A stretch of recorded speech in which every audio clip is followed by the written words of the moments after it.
తెలుగు మిత్రులారా, తెలంగాణ కుటుంబ సభ్యులారా, ముఖ్యమంత్రి రేవంత్ రెడ్డి జనవరి 29, 2024లో నా పక్కన కూర్చొని గ్లోబల్ పీస్ సమిట్ గురించి ఏమన్నాడో వినండి. Shri Revanth Reddy ji, I'm inviting you to Global Summit organized by Dr. K. Paul in Hyderabad. Please do come to Hyderabad and participate in Global Summit. Thank you.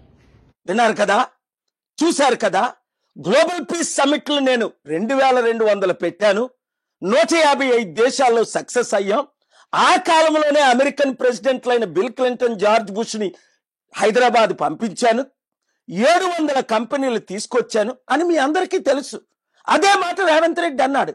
కానీ పులిని చూసి నక్క వాతలు పెట్టుకున్నట్టు నా సమిట్ ఐడియాలన్నీ కాపీ కొట్టేసి భారత్ సమిట్ అని పేరుతో ఆయన నిన్న మొన్న సమిట్లు పెట్టాడు. ఒక్క ప్రెసిడెంట్, ప్రైమ్ మినిస్టర్ వచ్చాడు? ఒక్క బిలియనీర్ వచ్చాడా? ఒక్క ఇన్వెస్ట్మెంట్ వచ్చిందా?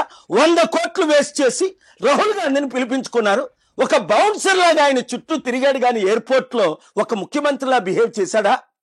అదే నేను 1 కోటి రూపాయలు కూడా ఖర్చు పెట్టుకుంటా 2024 నవంబర్ 23 లాస్ ఏంజలస్ లో పెట్టిన సమిట్కి 198 మంది లీడర్స్ వచ్చారు. రండి, వీళ్ళు మనల్ని మోసం చేస్తారా కానీ మన మాట వినరు. కనుక మార్పు రావాలి. ఆ మార్పు మనమే తేవాలి. మన ఓట్లు మనమే వేసుకుందాం. రాజకీయ నాయకులను, కుటుంబ కులాలను పరిణామకూడదు.